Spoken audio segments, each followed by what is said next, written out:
Okay, so let's get started talking about languages and formal grammars. So I've said the word language by accident many times already throughout these videos, and in this video you're going to finally learn why I'm doing that.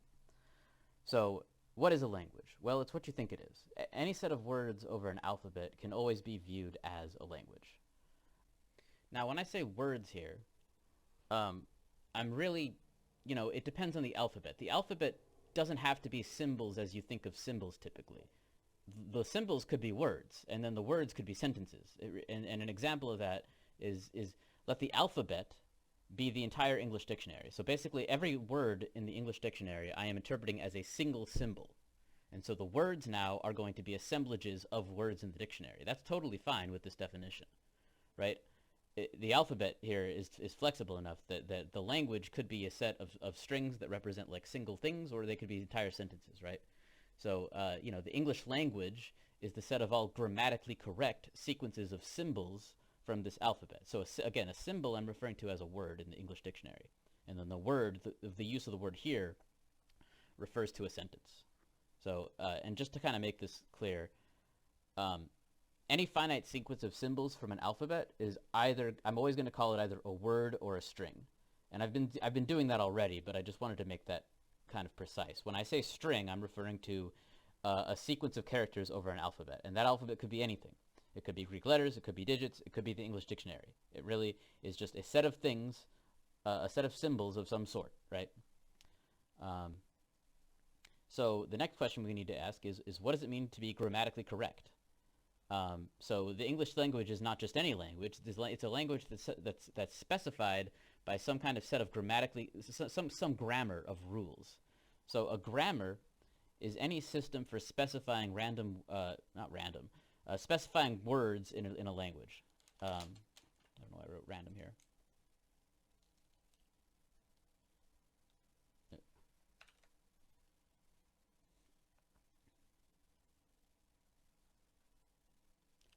So it's a sequence. It's a set of rules by which I can kind of get the words in a language out.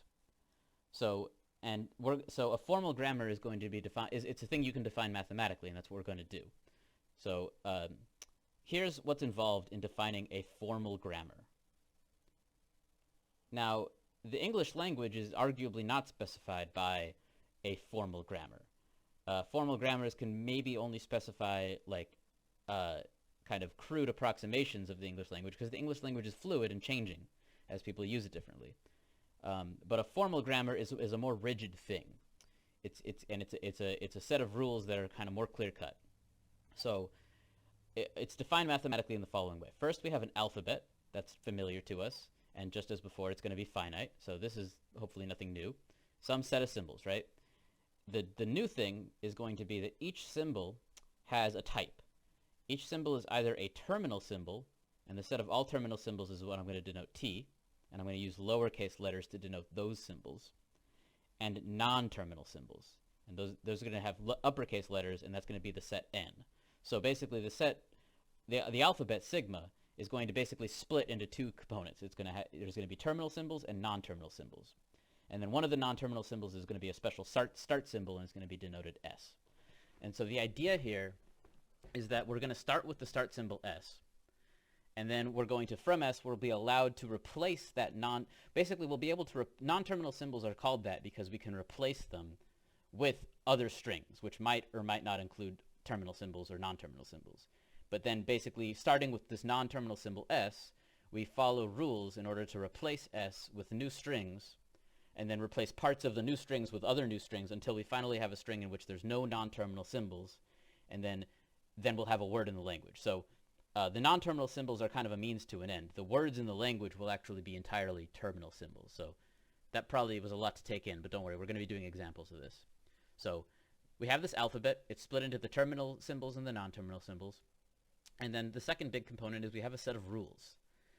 And by the way, if an alphabet is finite, then the set of rules also has to be finite, right? Because it's going to be a function, essentially. There's not going to be like, actually that's not true. So I made a mistake. I said it must be finite, but it doesn't have to be because these don't have to be functions. A set of rules are. So for us, we will assume this is finite.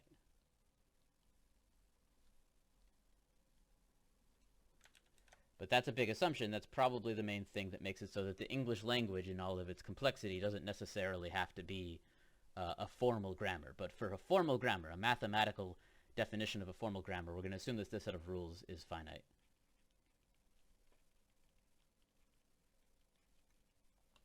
So rules are going to look like this. So here's a rule. It looks like basically x here is not just one symbol. It's a string of terminal symbols. Y here is also a string of non-terminal symbols. And then A is a single non-terminal symbol. And so basically the x and the y constitute context. So basically what this rule is saying is that if I have a non-terminal symbol A and it's surrounded specifically by this string x and this string y, then I'm allowed to replace A with some new string z. Now it's probably pretty abstract. So let's do a definition of this. So suppose I have the following rule. I'm going to actually add another rule. So suppose I have this as a rule. If I have the string CA and then the string SIS, and I have a non-terminal symbol A, then I'm allowed to replace the symbol A with the string THAR. And then suppose I also have the string, the rule S can be replaced without, it can be surrounded by the empty string, right? The empty string is a string. And so we can replace S, let's say, with the thing above it. Then catharsis is going to be a word because I can go from S to CAASIS to, and then I'm allowed to, by this rule, replace the A with a thar. And so I get CATHAR. That's what I replace the A with, SIS. Therefore, catharsis is in the language specified by the grammar, by the set of rules. This is called a derivation.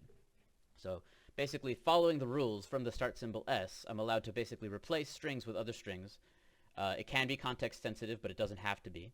Context sensitive being like surrounded by specific things, but it doesn't have to be. Like this one is not context sensitive, this S, right? It doesn't have to be surrounded by anything in particular. It could be, but it doesn't have to be, right? And basically, it's the set of things that you can get, that you can obtain in that way. So basically, here's the idea. To obtain valid words in the language, you begin with the start symbol S, just like we did here. And then we use rules to replace the non-terminal symbols with new strings. And remember, the new strings, this rule right here, S maps to CAASIS. This maps to a string made up of everything from the alphabet, just the alphabet. It can be non-terminal or terminal.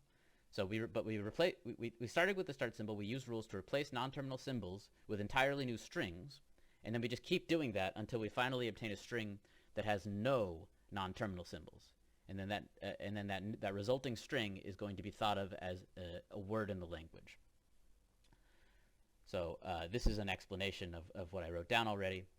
If I have the rules, if I have this rule here and also this rule, then I can go from S to this, and then I get the word catharsis, and catharsis is all non-terminal symbols, and so that is a word in the language. And we call this kind of path from the start symbol to the words that you're trying to get, we call it a derivation.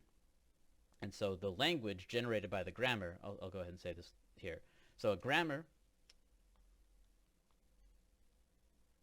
a formal grammar is a triplet. Just like, syntactically it's a triplet, just like a Turing machine. It's G equals T, N, R, where this is a set of terminal symbols.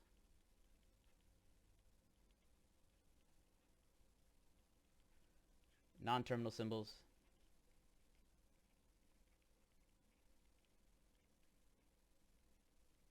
And rules. And the language generated by a grammar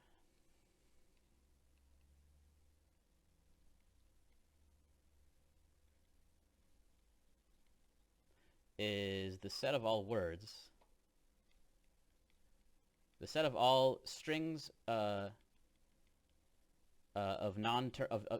set of all strings of specifically terminal symbols which have derivations.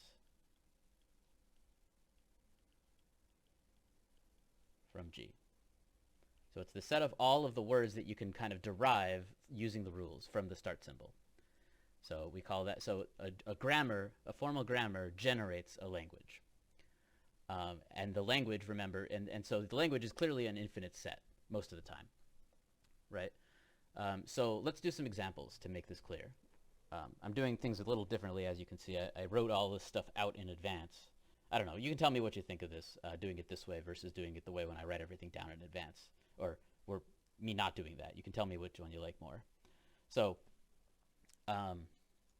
here's an example. This is kind of maybe the obvious first thing to do.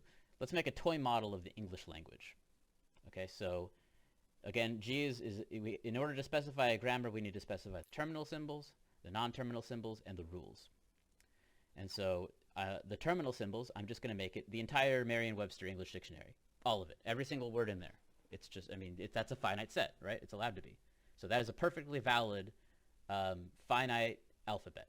Just every word in the English dictionary. Now, and then we have this non-terminal, so the set of non-terminal symbols at N is much smaller. We have a start symbol, and then these two JI and JS's. I'll explain those in a moment. And then these OI and OS's, and then A, and then V. So basically, this is supposed to be subject, object, adjective, verb. The reason I use J instead of S for subject is because I'm already using S as the start symbol, so I use J instead. And the reason I'm using JI and JS and OI and OS is because the subject and the object tend to have words like the and a and to preceding them, right? So I might say, you know, you typically don't say things like rat eats cheese. You know, you say things like the rat ate the cheese. And so the JI is the initial part, the initial component of the subject. And so, you know the rules. Subjects can, the sentence structures can take multiple forms, but the simplest form is a subject and a verb, right? And that's exactly what I wrote here. From the start symbol, I'm allowed to write a string of 3 non-terminal symbols. The first 2 constitute the subject, and the second one constitutes the verb. And then as you can see down here, I have another rule. This is actually a big set of rules, right? This is right here is a giant set of rules. I'm allowed, every single verb in the dictionary has a rule like this, where the non-terminal symbol V can be replaced by any verb. And then likewise, any noun in the dictionary can replace J sub S. And then for J sub I and O sub I, it's just gonna, I don't really have a set definition. You could come up with one. Stuff like the, a, to, stuff like that, or nothing at all. You could also have it mapped to the empty string. Typically, you denote the empty string with like an epsilon or something, but I'm not going to bother. And then a can be replaced with any adjective, and I'm allowed to use an adjective in front of any verb that I want. So let's do an example.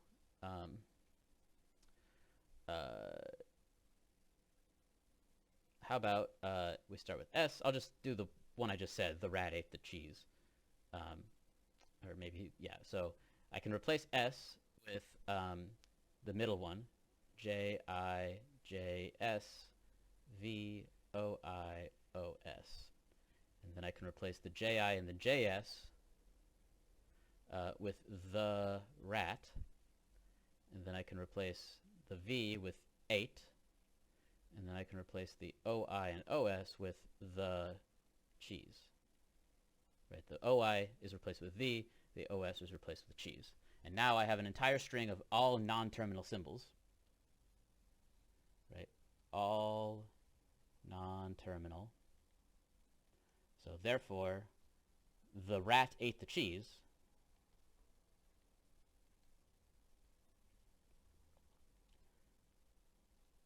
is a word in the language. L of G. So the language L of G is English sentences, right? Some of them might be nonsense. I made this up. This is a very stupid, simple toy model of the English language, but you get the idea from this, of what we're talking about. Note, there's one thing to note, which is that these are much simpler rules than the general form of a rule that I wrote up here. The general form of a rule is basically, it includes the possibility that you might require context. right? And the context take the form of this x and this y. I'm saying if I have the non-terminal symbol a surrounded specifically by x and this string x and this string y, then I'm allowed to replace, only then am I allowed to replace a with z. I don't have anything like that down here. Essentially, you can think of this as the empty string and this as also the empty string. In other words, there's no context required to replace s with any of this stuff. Maybe I'll type that out. So note, no context is required to replace s with anything else, i.e. S does not require context. It doesn't require a specific x or y surrounding it to replace it with stuff. So the language L, so the grammar G, I should say, is called context free.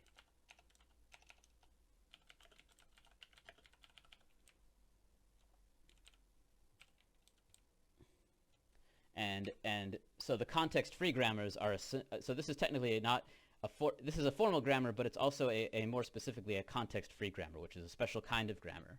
And really kind of what I am starting with here, this definition of formal grammars, if you look at in a computability textbook, you'll see basically what I'm talking about here towards the end of the book as like the final stage in a process of building up more and more sophisticated definitions of a grammar. This is kind of the final step, this formal grammar thing. The context-free grammars would be like the third step. And I'll talk more about the significance of that in a bit. The hierarchy of these grammars is called the Chomsky hierarchy. You might have heard of that. Another example. So here's a more mathematical kind of abstract example. We've got this grammar G in which the terminal symbols are just the letters A, B, and C. The non-terminal symbols are a starting symbol and this single non-terminal symbol B. And then I have these rules that I'll let you read yourself. You can replace S with A and then a BS and a C.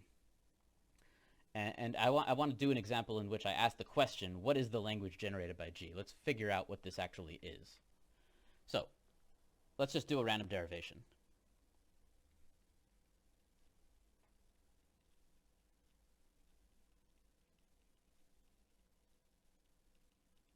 Let's just see what we can make. So I start with S, and I'm allowed to do with S either this or this, right? I can replace S with just A, B, C. That's a derivation. Okay.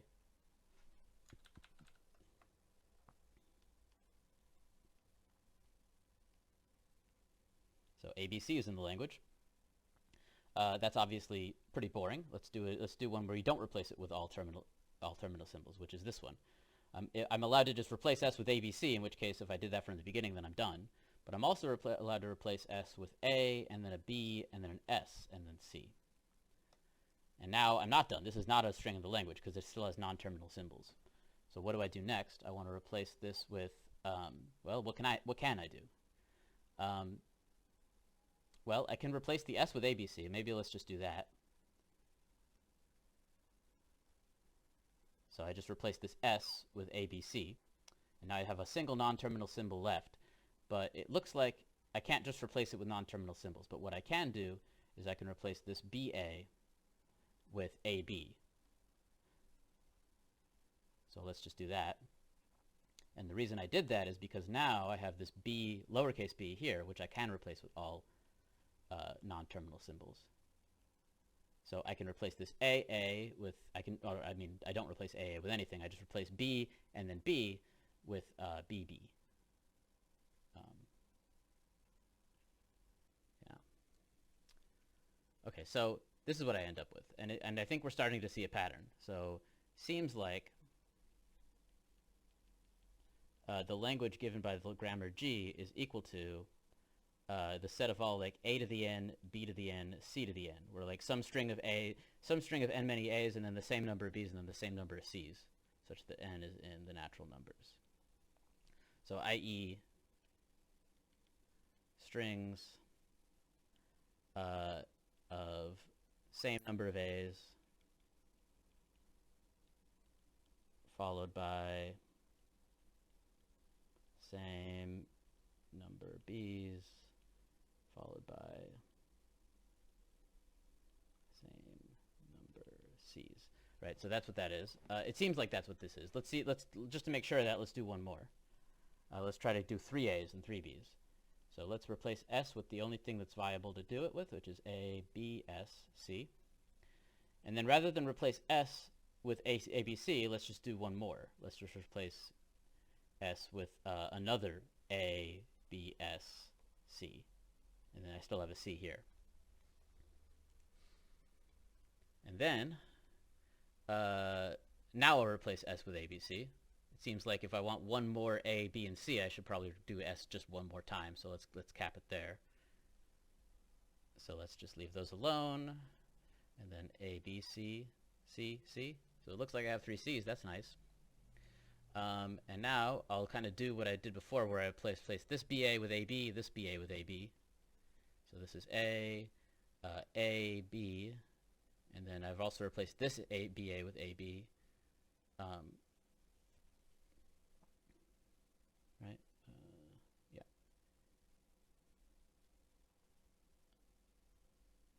B, C, C. And then I can replace this BA with another AB again.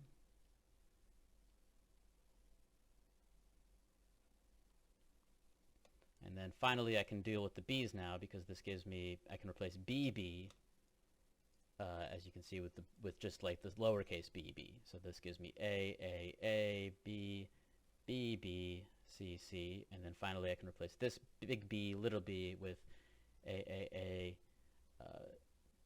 B, B, B, C, C, C. And so doing it this way, I can get, like, 3 A's, 3 B's, 3 C's. I could do it again to get 4 A's, 4 B's, and 4 C's. I would have to do a little bit of proving to show that there's nothing else that you can get. But it's pretty clear at this point that that is the grammar that I've created. So that's kind of neat, right? I mean, this is kind of like the mathematical formalization of like linguistics, right? Formal grammars.